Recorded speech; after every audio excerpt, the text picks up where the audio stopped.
Hi, I'm Elle, and today we're obviously going to be talking about Dramageddon 2.0 Me Too edition.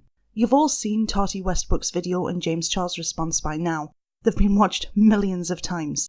This scandal has been referenced by the mainstream media and even on James' Wikipedia page. There have also been a lot of opinions. Tati's had a ton of support and James has been slammed, which we've all seen in Technicolor thanks to their Social Blade statistics. But there have been criticisms too. In some corners, Tati's been painted as selfish and money-hungry herself, only bothering to expose James when it hit her pocket. Jeffree Star has been slammed for being all over James in public and then turning on him, only calling him a danger to society after Tati's video. The longer that this scandal has gone on, there have been more suggestions that this was a planned, coordinated conspiracy to attack James. One scandal has hit after another, all in quick succession, and there are some people that think that's really suspicious. But I want to change focus for a moment, because my first sentence really wasn't a joke. Very quickly, the Me Too movement was started by Tarana Burke, a civil rights advocate from New York. After working with survivors of sexual violence, she created a non-profit organization designed to support young black girls named Just Be in 2003, and in 2006 she began the Me Too movement to highlight sexual abuse and harassment across society. What turned Tarana's Me Too into the viral campaign that it is today was the Harvey Weinstein sex abuse scandal. Back in October 2017, actress Alyssa Milano tweeted, "Me Too. Suggested by a friend. If all the women who have been sexually harassed or assaulted wrote Me Too as a status, we might give people a sense of the magnitude of the problem. If you've been sexually harassed or assaulted, write Me Too as a reply to this tweet." From there, the hashtag exploded. Celebrities across the board shared their own stories. Ordinary men and women felt empowered to discuss the abuse and harassment that they had been through. With the popularity of the hashtag, like everything, there was the occasional case of someone telling a lie for attention, and the conspiracy theories rolled in. Why did people start coming forward all at once? Didn't that sound like a witch hunt? Wasn't it really convenient for the story to explode? Were the women speaking up looking for fame? And really, was it even a big deal, since some of the stories didn't involve them saying a clear-cut no? Were the big accusations just revenge from the bitter? When Tati Westbrook's video dropped, most of the accusations were pretty standard. James Charles obsesses over money and puts his bank account first. We already knew that, thanks to the recent tour ticket scandal and the earlier accusations from Makeup Geek founder Marlene Estelle's accusation that James Charles demanded more than $60,000 per video to talk about a product. Tati exposed Morphe for being shady, but Morphe has been in a ton of scandals before, so that wasn't explosive news. The Sugar Bear hair sponsorship, that was already presumed too. It tied into how greedy James is and how much he values money more than his closest friendships. But none of that caused James Charles' subscriber count to drop and Tati's to skyrocket. None of that has had celebrity after celebrity dropping from James Charles' Twitter follower list. What made this the scandal the worst that the beauty community has ever seen was this. The last phone conversation that James Charles and I had, he said some things telling me about a situation that happened in Seattle at my birthday, and it literally made me want to vomit. Oh my God, you tried to trick a straight man into thinking he's gay yet again, and somehow you're the victim. You know, it's really disgusting to manipulate someone's sexuality, especially when they are still, emerging into adulthood and don't quite have everything figured out. You are using your fame, your power, your money to play with people's emotions. You're threatening to ruin them. You're threatening to embarrass them. And you're doing that to have them behave sexually in your favor, even if they're straight.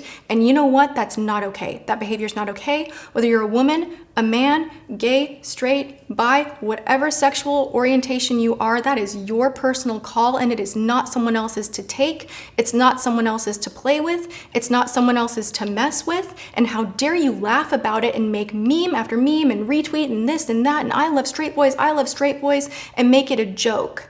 His parents came to visit. They had dinner over at my house and they were lovely. And you guys loved meeting his parents. I was shocked that James even then was saying to his dad that every man is a little bit gay and that there's no such thing as a straight man. You were talking in detail about things you wanted to do to the waiter. And when I said, James, he's straight, your response was, doesn't matter, I'm a celebrity. So freaking gross. I want to repeat this very simply. James Charles argued that no man is fully straight, and he laughed that he could have straight men because he was a celebrity. There was a very real and serious reason that I brought up the Me Too movement. The reason that sexual abuse and harassment was allowed to go on for so long in Hollywood was because of connections. A culture of silence was created. Everyone in the know in Hollywood knew that if they broke that silence, not only would they not be believed, but they would be blacklisted. They would never be able to work in the industry again. There was a reason that Tati said that she was scared. Since Tati's video went live, more and more men have come forward to speak about their experiences with James and how uncomfortable they were left feeling. One after another, verified checkmarks on Twitter have stated that they talked with James, that James flirted, that they felt uncomfortable but tried to ignore it because they didn't think much about it at the time. Is that a big deal though? Isn't that just harmless flirting? Think about that, and then think about the constant conversations on Twitter about how angry, frustrated and upset straight women get when straight men jump to flirt with them. How women try and steer the conversation away, and how quickly women say that it's rape culture that causes men to keep pressing and pushing until those women end up blocking them, calling those men fuckboys and wishing that they would stop. How is that different from James Charles? Well, the random men that message random women don't have the power of fame, followers and money behind them. They're also not well known for sicking those millions of followers onto women if they step a foot wrong. Before Tati's video, Gage Gomez released 2 videos accusing James Charles of being predatory. James Charles then released DMs that showed both sides clearly talking as though they were expecting those DMs to be shared by the other side. Gage has since given an exclusive and paid-for interview with Rich Lux. So was James Charles a predator, or was Gage a social climber looking to gain from an association with him? No one will ever know but the pair of them. But those 2 ideas aren't mutually exclusive either. Tati's video came at the worst time for James though. Although James was supposed to be at his pop-up merch store meet and greet in Australia, it seemed as though he was more interested in working with a PR team worse than Laura Lee's to create and upload the worst apology video that's ever been uploaded to YouTube. 2 hours late, footage from Exploration Date showed a fairly weak for James crowd and a weaker by the second crowd warmer. Other people have already ripped that fake apology apart, from his Gabriel Zamora copying hoodie, to the PR script caught in the reflection of his glasses, to the embarrassing attempt at tears when pointlessly telling his mother to back off since she inserted herself into James' garbage too. The most important and damning part of the apology was his comment about talking to other men though, and I never thought I'd say this, but I agree with Thomas Halbert's first impression. Coincidentally enough, Tati really was one of the people to sit me down and tell me how it looked from the outside. It's not about how it looks. It's about, like, doing it. Let me know, hey, talking to these boys might get you in trouble one day. It's not about getting in trouble. It's about the principle and the action behind it, the intention behind trying to turn a straight boy out and harassing men into doing sexual stuff with you. That's the point.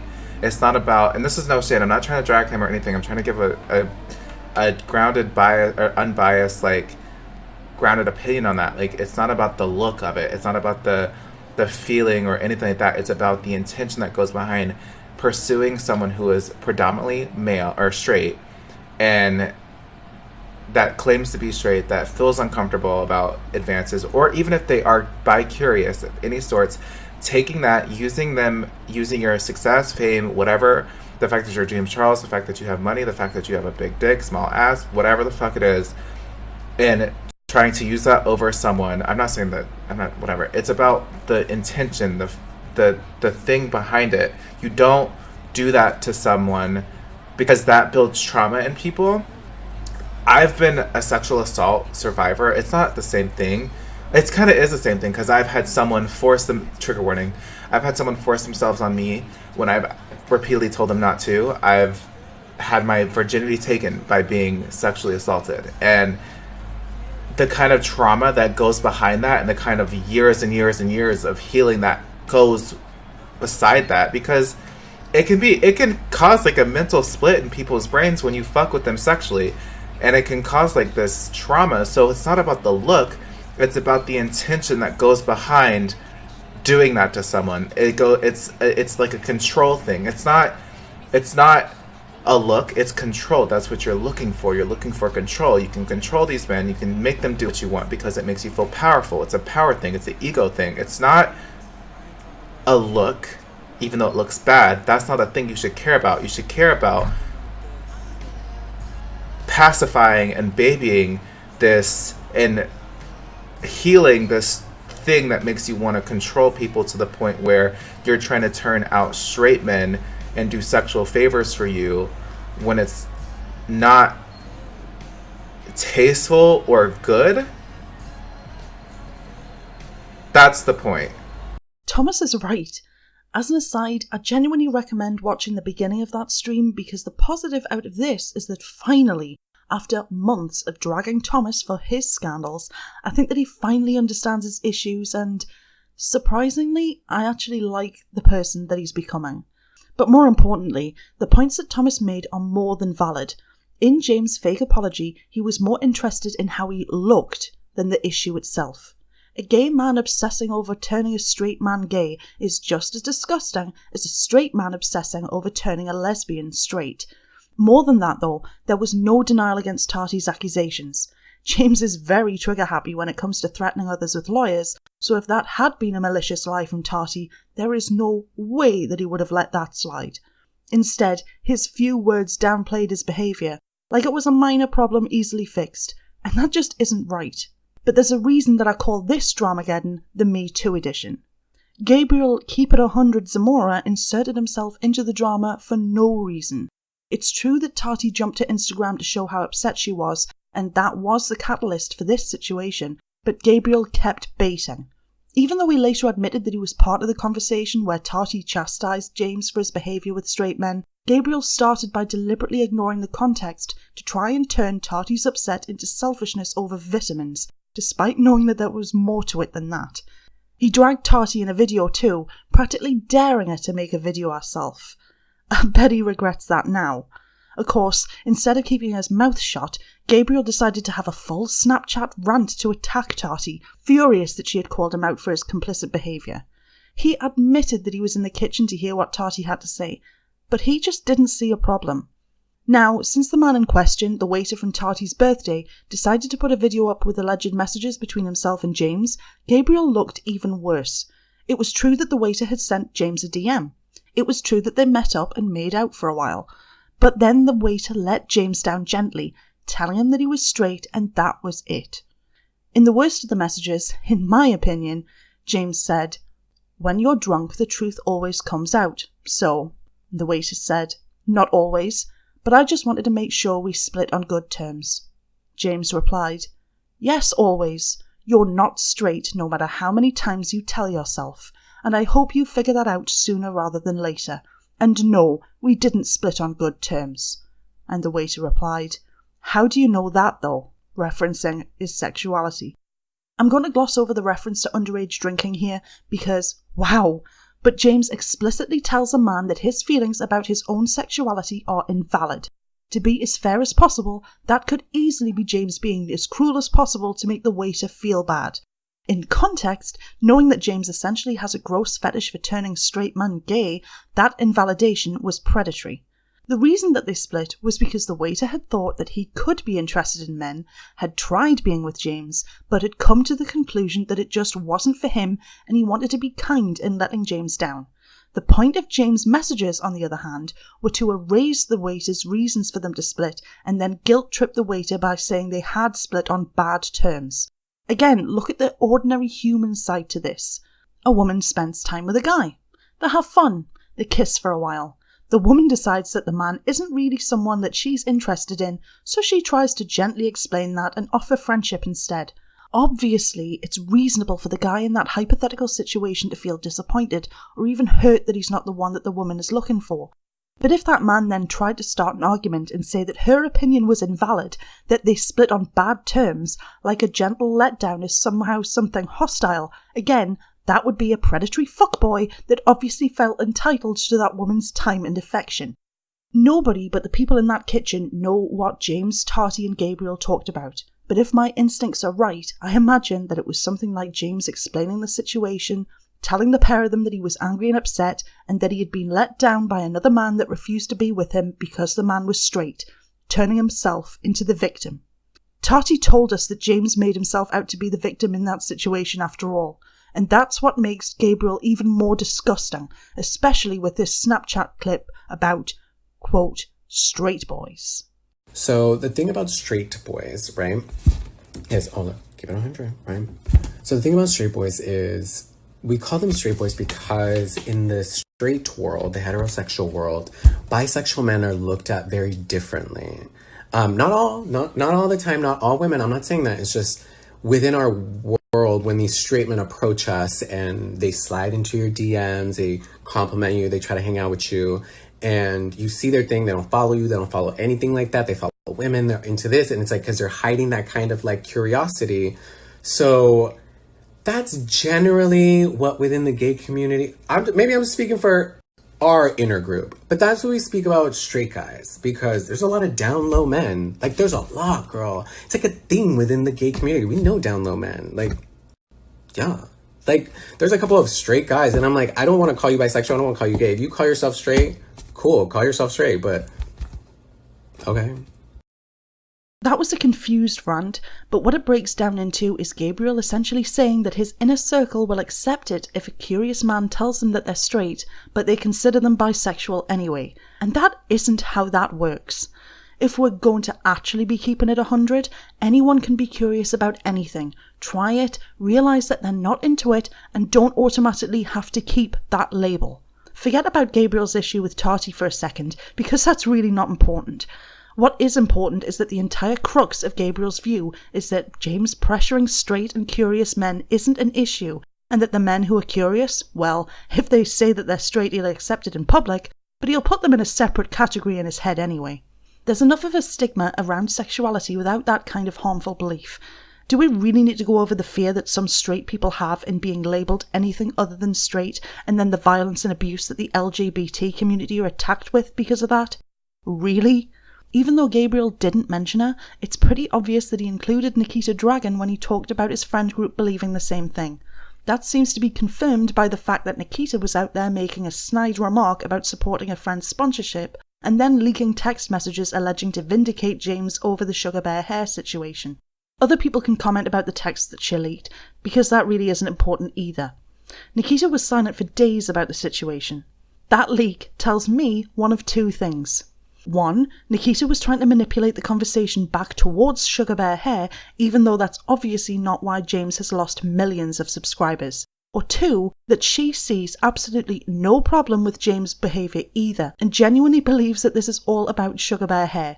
And to be frank with you guys, either of those options are horrifying. Either Nikita sees the problem and doesn't care, or she doesn't see the problem at all.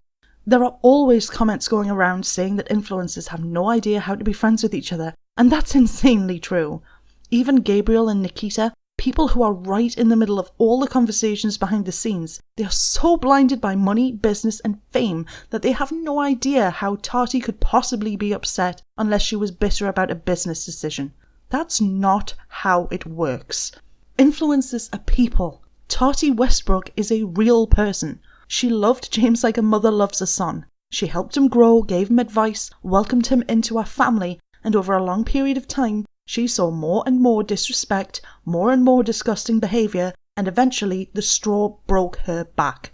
Even Gabriel admitted that there were issues before the sponsorship disrespect, so for him to be so short-sighted and pretend that there was no other context than Tati being salty over an advertisement is ridiculous. It's true that Jeffree Star knew about the situation and said nothing too. It's true that he was out being friendly with James on Twitter.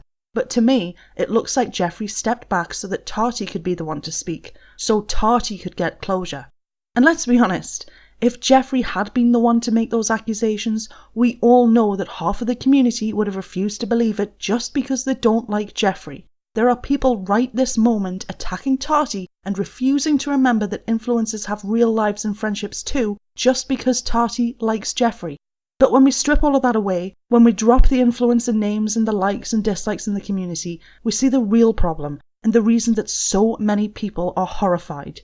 On one side, we have people that tried and failed to make a man see reason, who are horrified by predatory behaviour and have said that enough is enough. And on the other side, we have people that think that kind of behaviour is okay.